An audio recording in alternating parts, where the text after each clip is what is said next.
Дневникот на Сител. Во студиото со вас Маријан Николовски. Централен дневник во 19. Вечерва гледаме. Орбан заминува во опозиција. Младиот проевропски десничар го симна од власт по 16 години. Брисел очекува нови односи со Будимпешта. Какви рефлексии ќе имаат изборите во Унгарија врз земјите од Западен Балкан? Кој се обиде да ја запали еврејската синагога во Скопје?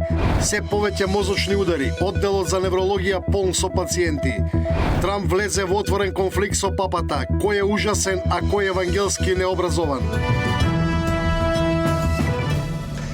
Велик ден и дигиталниот свет се плашили црквата од развојот на технологијата, за вештачката интелигенција и верата, за младите и црквата, што ги привлекува, а што ги одбива нив денес. Тема на денот со епископот Хераклејски Климент. Добро вечер, останете овде, почнуваме веднаш.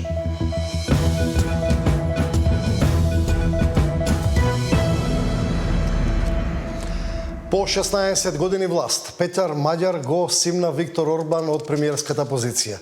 Освои апсолутно мнозинство. Европските лидери го поздравија изборот на унгарците и очекуваат пресвртница во односите Будимпешта-Брисел. Ова беа најзначајните избори за Унијата. Каков курс ќе држи младиот унгарски политичар, кој доскоро беше сојузник на Орбан, ќе покажат првите негови потеси. Даниел Василев. По 16 години власт Виктор Орбан оди во опозиција. Тиса на Петар Маѓар доби двотретинско мнозинство на вчерашните избори. Тиса до раните утрински часови славеше пред парламентот, каде ќе влезат 138 нивни пратеници наспроти 55 на Орбан.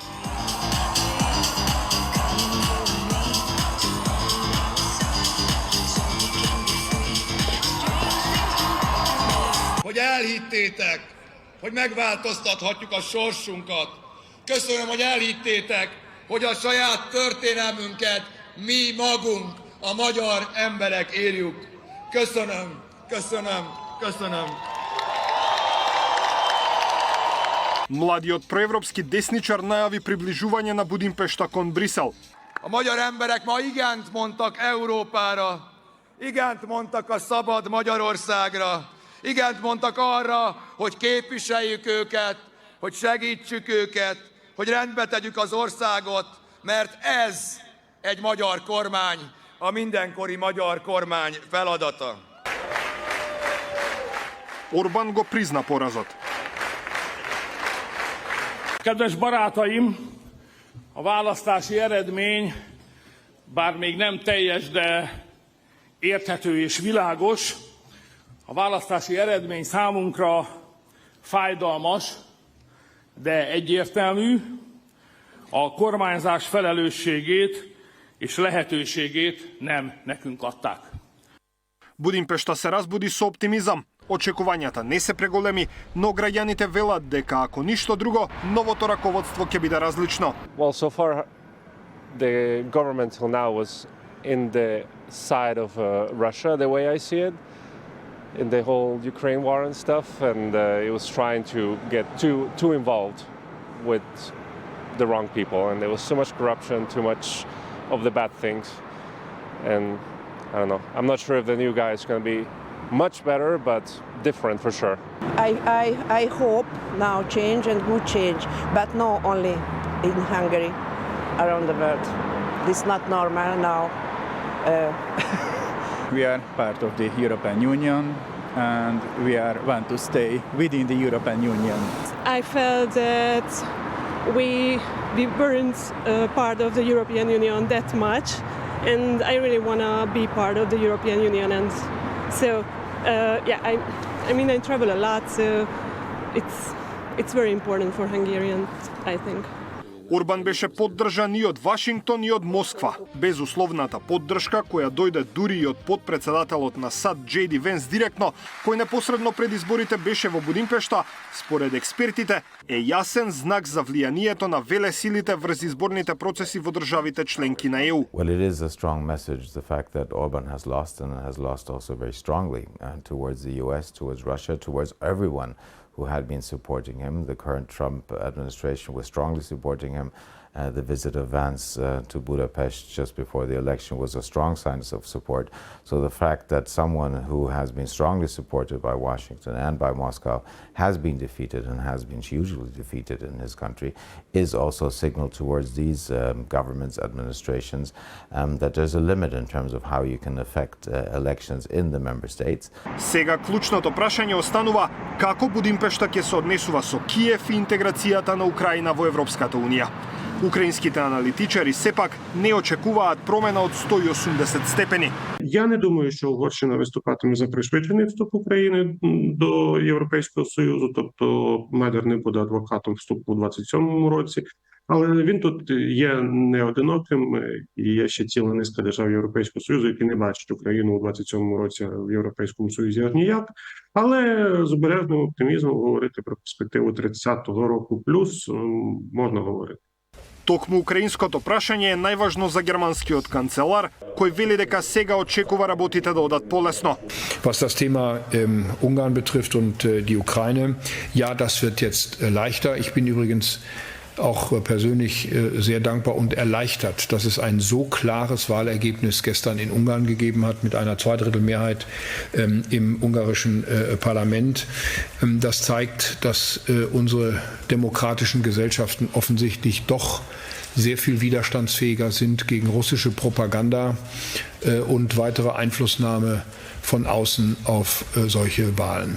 И покрај проевропскиот курс кој се очекува да го фати Маѓар, сепак и Москва и Пекинг очекуваат односите со Будимпешта да останат на високо ниво како и досега. Венгрия сделали свой выбор. Мы с уважением относимся к этому выбору. Мы рассчитываем на то, что мы продолжим наши весьма прагматичные контакты с новым руководством Венгрии.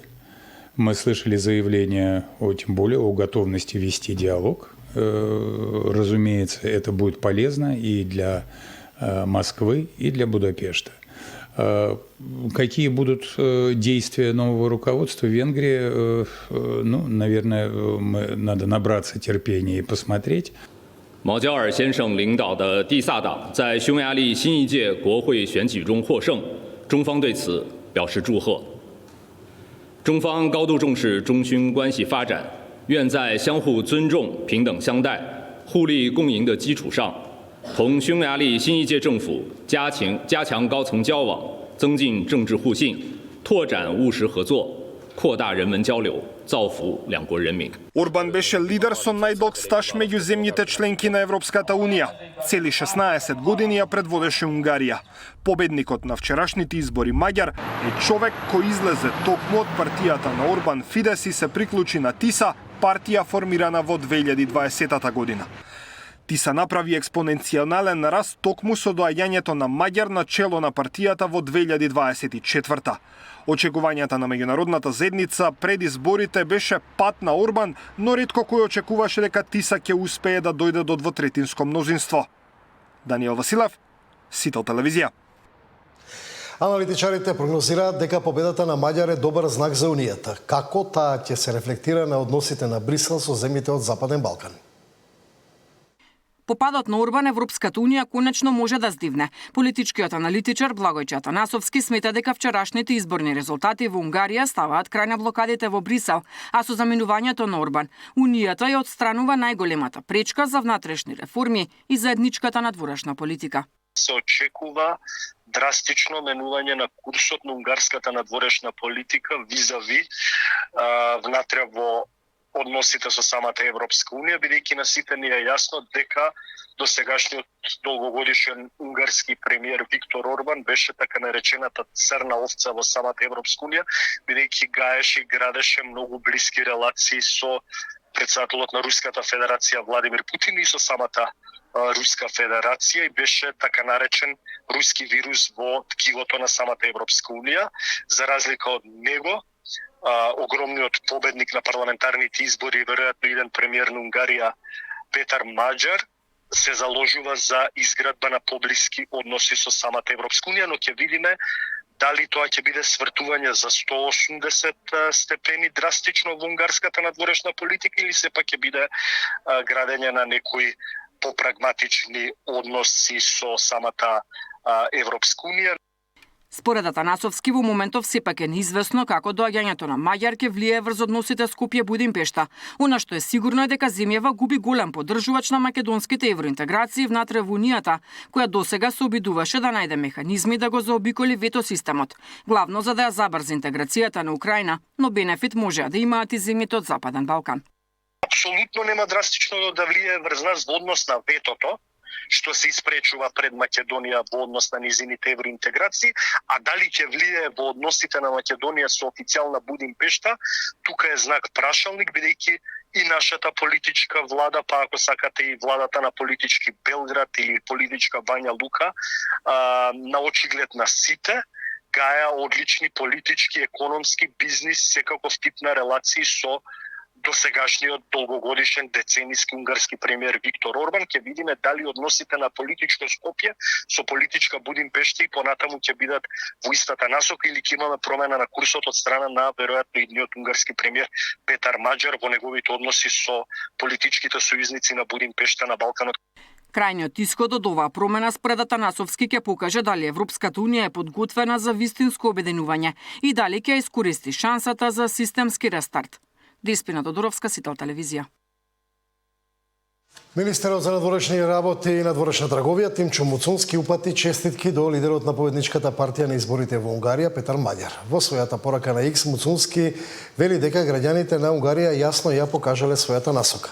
Граѓаните на Унгарија се изјаснија и нема ништо поважно од демократската волја на народот, пишува Муцунски. Шефот на македонската дипломатија вели дека силните билатерални врски, кои се градени со години, ќе продолжат да се развиваат. Муцунски додава дека со нетрпение очекува продолжување на соработката, за која вели дека се заснова на меѓусебно почитување, партнерство и заедничка европска иднина.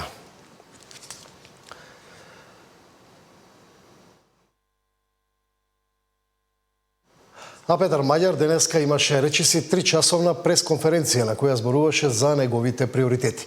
Беше прашан за можна екстрадиција на двајца поранешни полски министри, а во одговорот на прашањето го спомна и Груевски. Hungary will not be an asylum for international criminals, and that doesn't only apply to them but also to Mr. Nikola Gruevski, the former Northern Macedonian president, who is also a felon, and that's not because this is fair, but also we expect other European countries that if Hungarian political criminals are escaping to other countries, we want them to extradite them back to us in line with the spirit of European cooperation, these potential criminals. Растат цените на нафтата. САД денеска го блокира Омурскиот теснец. Трамп влезе во отворен конфликт со папата. Кој е ужасен, а кој евангелски необразован?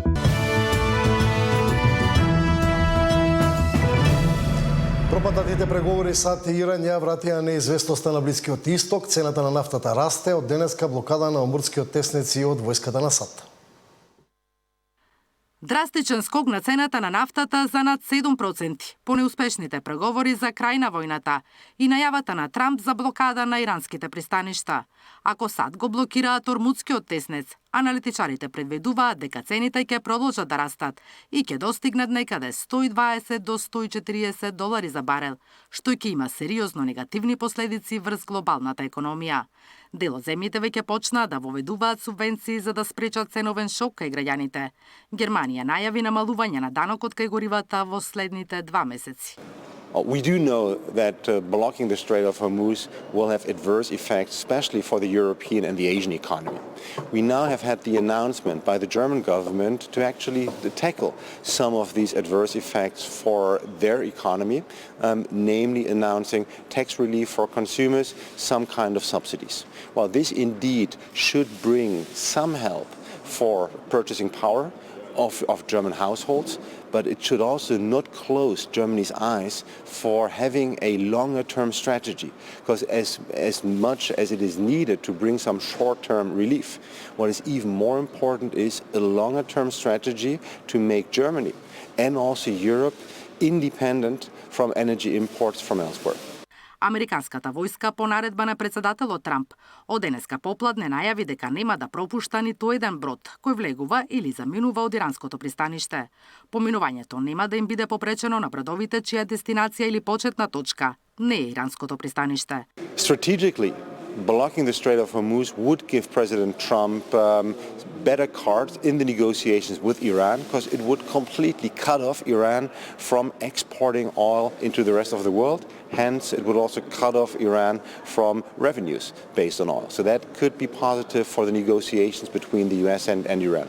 For the global economy, it means that this fear of a longer-lasting blockade of the Strait of Hormuz is back again, which would mean we could be expecting oil prices of $120, $140 per barrel over a longer time horizon, which then in turn would mean bad news for the global economy, slower growth and higher inflation. Затворањето на Ормудскиот теснец е многу штетен потек, вели председателката на Европската комисија фон дер Лајен, која нагласи дека слободната пловидба е приоритет за Унијата. Подготвуваат и пакет мерки, кои ќе го презентираат следната недела во Кипар. Since the beginning of the conflict 44 days ago, our bill for fossil fuel imports has increased by over 22 billion euros. 44 days, 22 billion euros, not a single molecule of energy in addition. And this shows the enormous impact this crisis has on our economy. Even if the hostilities ceased immediately and the disruption of energy supplies from the Gulf will persist for some time to come, and therefore we discussed a series of measures that we will present to leaders at the next informal council that we have next week in Cyprus. Looking into EU-wide coordination of member states' gas storage filling to avoid that many member states go to the market at the same time, so they are competing against each other. And we will also coordinate oil stock releases to achieve the largest possible effect of these releases. Нови цени на горивата ќе има и кај нас од утре. Според пресметките на премиерот Мицкоски, дизелот ќе поевтини за 2,5 денари, а бензините за денар и пол. Сепак дали ќе има намалување на цената или раст, ќе одлучи регулаторната комисија за енергетика. Ако поскапувањето продолжи, не е исклучено утре владата да носи нови мерки за заштита на стандардот на граѓаните. Наташа Мерсовска, Сител телевизија. Кој се обиде да ја запали еврејската синагога во Скопје. Се повеќе мозочни удари, одделот за неврологија полн со пациенти. Полицијата трага под две лица кои вчера ноќта се обидува да запалат објект на еврејската заедница. Осуда за настанот пристигна од институциите. Советот за безбедност уште во март предупреди на можни вакви инциденти. Две лица со канистери со гориво се прекачуваат преку оградата на објектот на еврејската заедница во Скопје и подметнуваат пожар. Настанот според снимките од видеонадзорот се случил во неделата утрото околу 4 часот и 50 минути, а по 2 часа е пријавени во полиција. На снимката се гледат лицата кои носат шлемови за да не можат лесно да бидат идентификувани, како со канистерите поливаат гориво на бетонот во дворот на синагогата, а откако излегуваат прекачувајќи се, фрлаат запаллива направа и предизвикуваат пожар. Мавра се уште трага полицијата кои се обидува да го запалат објектот на еврејската заедница и истражуваат што точно се случило.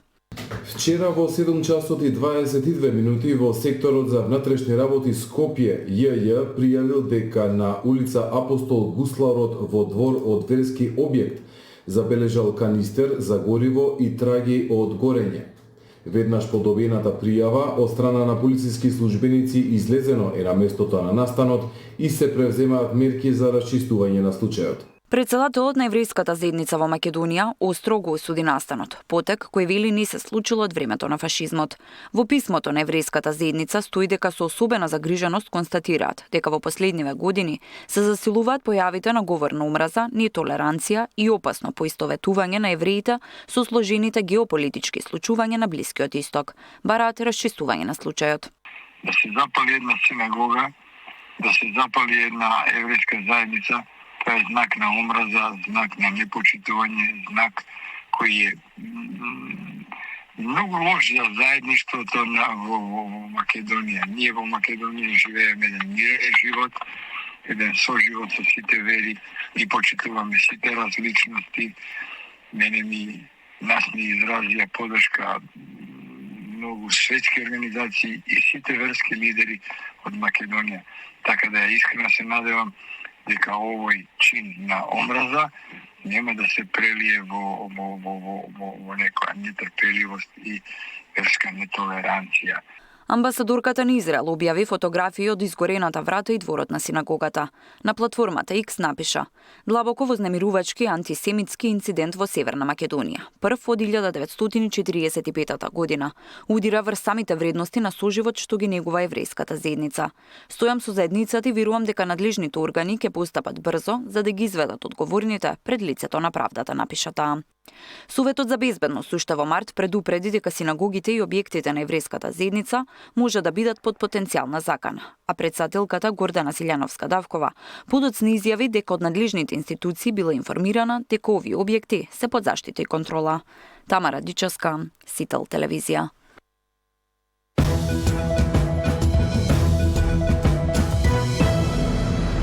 Во продолжени минути за темата на денот, мој вечерашен гостин, епископот Хераклејски Климент. Добро вечер. Христос воскресна. Вистина воскресна. Ова некако, значи ние се уште сме во Великден, воскресението Христово. Накратко, како може да се верува во воскресение во еден дигитален свет, да речеме? И што значи тоа да се верува во воскресение? Веднаш на почеток да кажеме дека да се верува во воскресение значи да се верува дека последниот збор кој има животот, а не смртта. Тоа може би вака едноставно звучи, меѓутоа не е воопшто едноставна работа, токму заради тоа што од моментот на раѓањето смртта ги демне сите луѓе. Некој велат таа е најголем демократ, ќе дојде ќе зачука на портата на здивот на секој еден од нас. И секој човек нема да го одмине. Токму заради тоа, за Великден, и во храмовите, и во домовите се слуша една песна: Христос воскресна од мртвите, со смртта смртта ја победи, на оние во гробовите живот им подари. Тоа е всушност таа христијанска химна која што го слави животот. Јас сум благодарен што од дете, колку што се познавам себе си, па еве сега и во 6-та декада, припаѓам на народ кој што не само го слави и го празнува Великден, туку и го живее. Добро, и еве сега ние живееме во еден дигитален свет. Како може да се живее со таква вера, да се верува дека постои воскресение во таков свет? Да. Може би за почеток да се подсетиме дека преминот од аналогната во дигитална епоха започна во 90-тите години на минатиот век, а инаку доминантно дигиталната епоха почна од 2010 година. Ако се сеќавате ви од вашата редакција, 2009 година го посетивте манастирот Зрзе со едно возило и со сателитска снимка, таму воопшто не беше направен ни патот, и извршивте пренос од воскресението, како се слави воскресението во Зрзе. Токму таа година е година кога започна дигиталниот свет. Меѓутоа, и во дигиталниот свет, антрополошкиот состав на човекот не е сменет. Човекот се уште мисли со умот, чувствува со срцето, а исто така копне по смисла. Да се живее верата во воскресението во овој дигитален свет, значи да се формира во внатрешниот свет јадро на оние вредности во кои што наспроти сиот немир се пласти и се генерира еден мир, кој што ние го викаме внатрешен или духовен мир.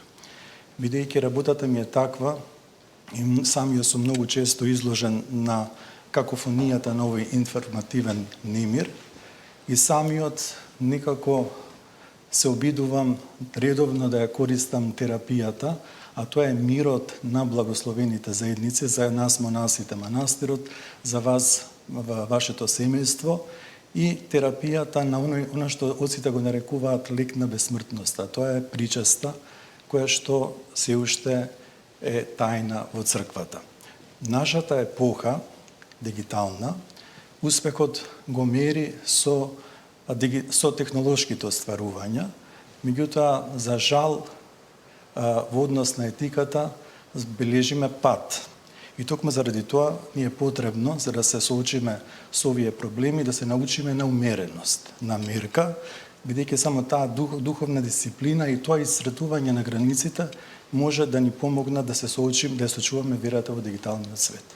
Добро, прави ли проблем технологијата, дигиталниот свет на практикувањето на верата? Се плаши ли црквата од ваков свет?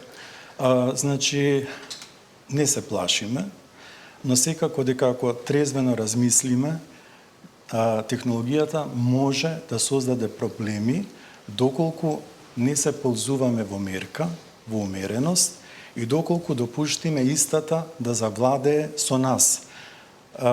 Еве можеме тоа и да го илустрираме кога велиме како тоа може да завладее со нас.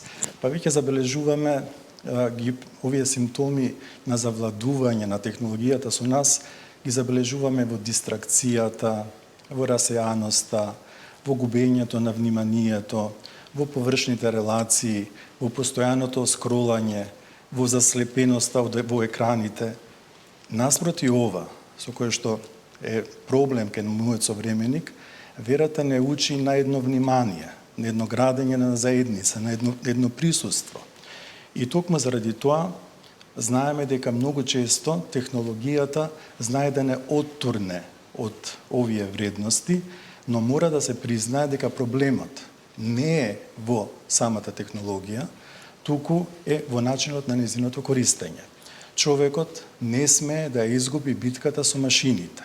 Тие се негов изум за да му помогнат, а не за да завладеат со него.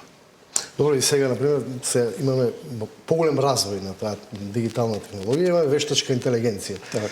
И дали е тоа предизвик за црквата? Наречеме утре дека можеби некој компјутер ќе врши воскресна литургија. Да, не може да, значи зошто не би можело? Затоа што практично би можело. Затоа што иако црквата генерално нема унифициран се уште став во однос на вештачката интелигенција, па полека би требало да се развие еден соборен став, меѓутоа одредени современи теолози и духовни пастири излегуваат со своји ставови и предупредуваат и за предизвиците и за ризиците. Значи тоа веќе се случува, ги слушаме веќе нивните мислења. Меѓутоа, еве да поедноставиме. Вештачката интелигенција е алатка која што е дел на човечките раце. Таа е создадена за да биде тука како помагало. Меѓутоа, доколку тука се поставуваат прашањата, се отвараат прашањата, која е границата меѓу алатката и авторитетот?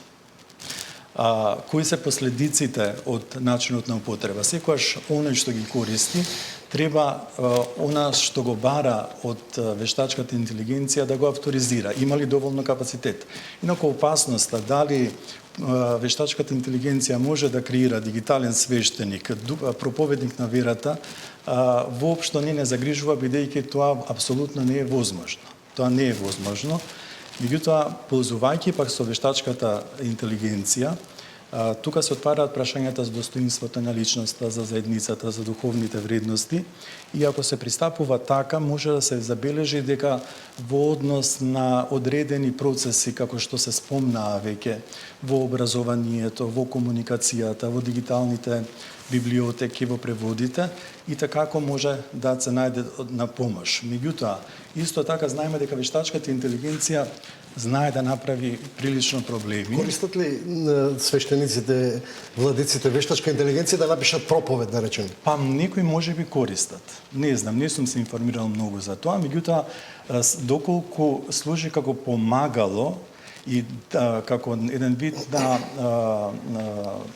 нешто како инспирација, каде што повторно свештеникот ќе може да стави личен печат и белег, тоа до некаде може да се разбере. Меѓутоа, препис да се направи, тоа е препознатливо, бидејќи алгоритмот на вештачката интелигенција е веќе, како да кажам, површен и веднаш другата страна ќе забележи дека машина стои позади, тоа не стои човек. Така што можеме да кажеме дека вештачката интелигенција може да направи проблеми од типот на да направи едно обезчовечување, дехуманизација, која и се придаваат митолошки димензии, фантазии од дека тестува неограничено знаење. Примерот се ми текнува на еден случај во Канада, каде што таа истата убедила човекот дека дошол да е похален патент и заврши на психијатрија. Така да тоа е токму заради тоа што алгоритмот на тој изум е таков што кокетира со човекот и го оддалечува од реалниот свет. И тука црквата не чувствува ли потреба да речеме за поголема ангажираност во поглед на тоа? Например, ако зборуваме дека се според верувањето на црквата се творевина на Бог, така веројатно и вештачката интелигенција, нели, по логика на нештата, но имаме се ни е дозволено, па не ни е све полезно. Така да се почувствували повикана црквата да речеме да така тоа објасни на некој верник? Таа е во процес веќе на објаснување, започнува процесот на објаснување, меѓутоа црквата знае дека тоа е дел на човечките раце, дека тоа е раце, тоа е нешто што е човечки изум и не треба да завладее со човекот. Добро, во тој контекст се социјалните мрежи, интернетот. Сега ние имаме честопата и разни повици низ православните цркви, од некои поконзервативни свештеници, некои полиберални свештеници, различно толкување на таа улога. Но на еден млад човек, како да му објасниме, да речеме, потребата да користи вештачка интелигенција, во исто време да биде, да речеме, и верник? Возможно ли е тоа? Значи, се ова што спомнавте, вештачката интелигенција, социјалните мрежи, интернетот, тие се многу близко до нас, особено до младиот човек. И ние, доколку не сме внимателни, постои реална опасност од злоупотреба. Таа злоупотреба гледам во бегството од реалниот контекст на животот и во креирање на една имагинативна реалност, која што всушност ќе направи една информативна манипулација, ќе создаде зависност, ќе направи злоупотреба. Меѓутоа, најголемата опасност е човекот да се изгуби самиот себе си. И технологијата е тука за да му служи на човекот, а не обратно. И многу сегменти од нашиот живот денес се подобрени од технолошкиот прогрес, меѓутоа во одредени сфери човекот се уште остана фрагилен, ранлив. И токму заради тоа, мислам дека црквата овдека со својата широчина и со својата ескатолошка трезвеност треба да му помогне пред се на младиот човек за да се ослободи како од древните, така и од актуелните идолатрии. Бидејќи се она на што ќе се поклони човекот е проблем. Значи, овдека треба да се изградат тие граници за својата собствена слобода. Реков, може би звучи парадоксално, граници на својата слобода, меѓутоа има една мисла, една максима, доколку сакаш да бидеш слободен, доброволно ограничи се. И сега зборуваме за младите и црквата. Има ли нешто што ги привлекува од црквата или има повеќе што ги одбива? Дали ја третираат црквата, таргетираат како старомодна? Зборуваме во контекстот на овој современ свет. Значи, веднаш ќе кажеме дека она што ги привлекува младите и секој што се чувствува млад е... Па и ние. Токму така, тоа е значи, едно субјективно чувство. Мислам дека живата вера која што е подкрепена со дела, ги привлекува младите и тогаш тоа е начинот на кој што тие се придружуваат и се посветуваат на оние вредности кои што стануваат фундаментални, темелни во нивниот живот и врз основа на кој што тие понатаму го градат своето лично искуство. Меѓутоа, наспроти тоа, формалноста, хипокризијата, отсутството на искрен и би рекол критички диалог ги одбива младите, бидејќи тие едноставно бараат јасни одговори на нивните прашања, а ги имаат прашањата. Инаку реални да бидеме, авторитетот самиот по себе нив апсолутно ништо не им значи. И токму заради тоа мислам дека на младиот човек пред се му е потребен на опитна личност, средба со опитна личност, зборам во контекст на духовниот живот, која што на некој начин ќе иницира и ќе разбуди во него вредности врз основа на кои што тие подосна ќе градат заедници кои што ги препознаваат како свои лични.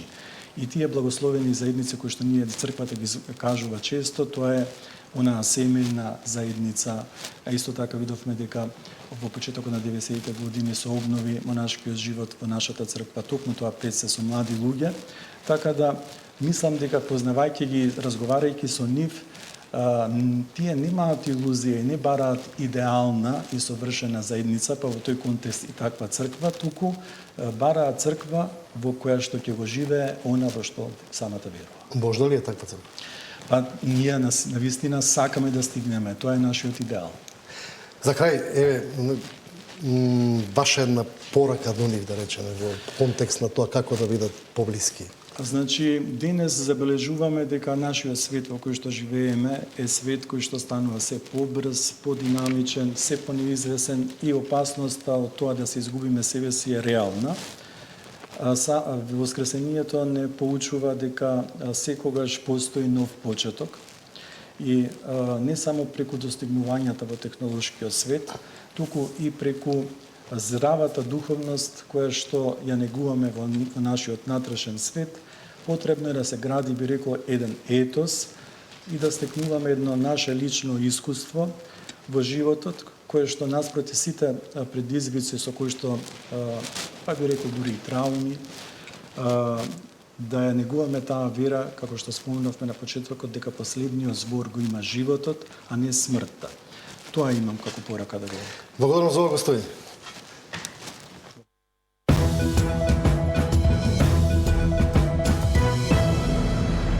Временските прилики и промена на температурите го зголемија бројот на мозочни удари.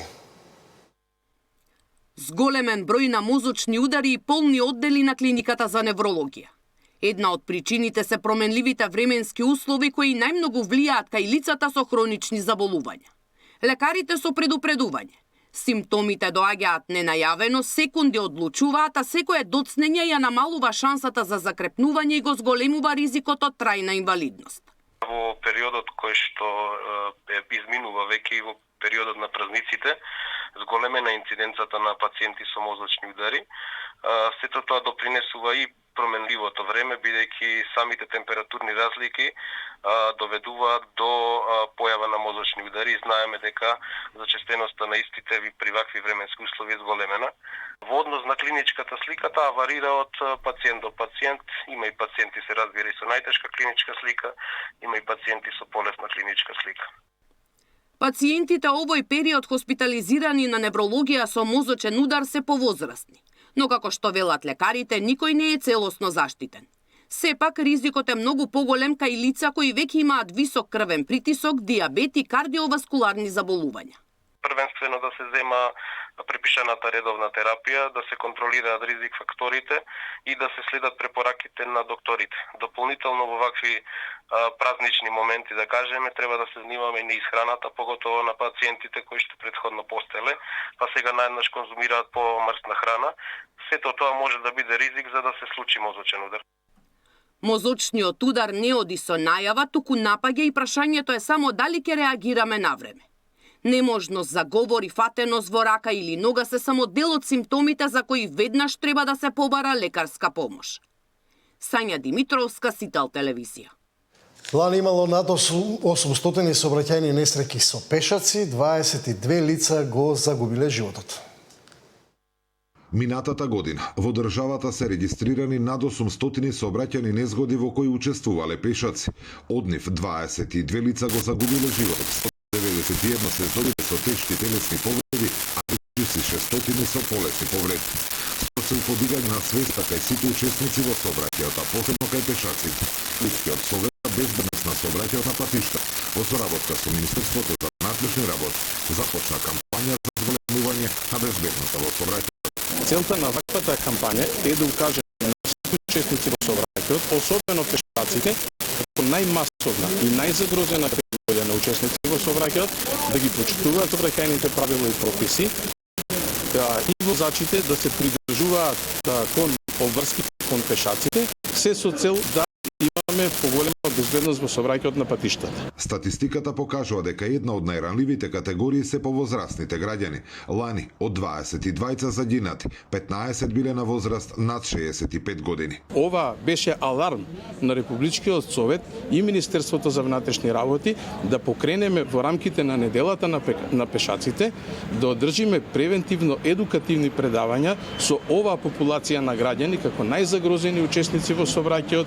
да скренеме внимание, да ги почитуваат правилата и прописите, се со цел да не се случуваат несакани последици, а тоа се сообраќајни незгоди со загинати лица. Невниманието и претрчувањето преку коловоз се најчестите причини поради кои пешаците се изложени на ризик од повреди.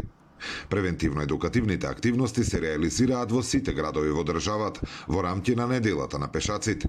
Предходно покрај активностите за повозрастните, Републичкиот совет реализираше превентивни активности со цел едукација на најмладите.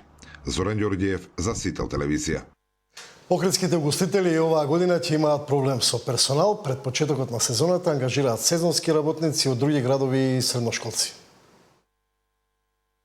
Продолжениот празничен викенд кој го наполна Охрид со туристи повторно го отвори прашањето за недостигот на кадар во хотелско-угостителскиот сектор.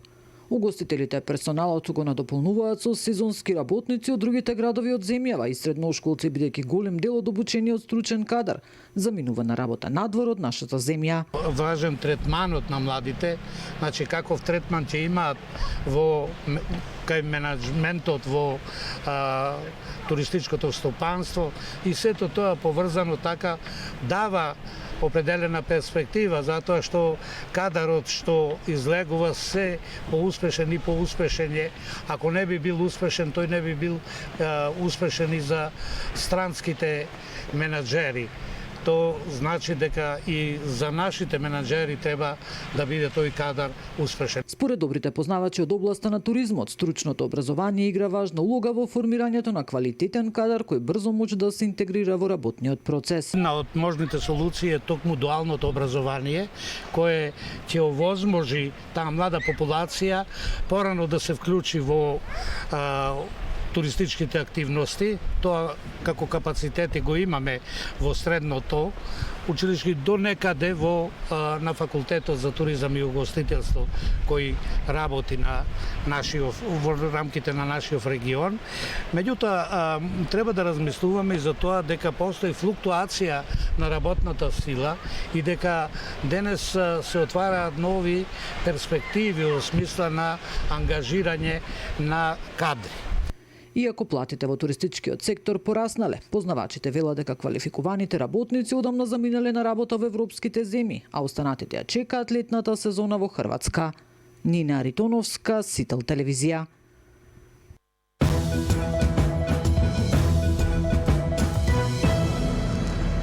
Папата Лав 14 и американскиот претседател Доналд Трамп влегоа во отворени меѓусебни вребални пресметки. Трамп утрово жестоко го критикуваше папата за неговите апели за мир на Блискиот Исток, велејќи дека поглаварот на католичката црква не си ја врши добро работата, дека е многу либерална личност и дека треба да престане да ја се додворува на радикалната левица. Американскиот претседател острите критики што ги упати кон папата кој го нарече ужасен во надворешната политика и слаб во борбата против криминалот. Во објавата на платформата Truth Social, Трамп дополнително ги заостри односите со Ватикан. Ги критикуваше ставовите на папата за глобалните конфликти, наведувајќи дека не сака поглавар кој смета дека е прифатливо Иран да поседува нуклеарно оружје или кој се спротивставува на американските акции во Венецуела. Папата пак денеска ги отворили острите критики, порачувајќи дека повиците на Ватикан за мир и помирување се длабоко вкоренети во Евангелието и дека тој не се плаши од администрацијата на Трамп. Да се стави мојата порака на исто ниво со она што претседателот се обиде да го направи овде, мислам дека не покажува разбирање за пораката на Евангелието. Изјави папата, додавајќи дека му е жал за таквите коментари, но дека ќе продолжи со она што го смета за мисија на црквата во денешниот свет. Првиот папа роден во САД нагласи дека неговите општи апели за мир и критика за илузијата на семоќност не се директен напад врз Трамп, туку укажување на факторите што го поттикнуваат конфликтот во Иран и другите судири ширум светот. I have no fear of neither the Trump administration nor speaking out loudly about the message of the gospel.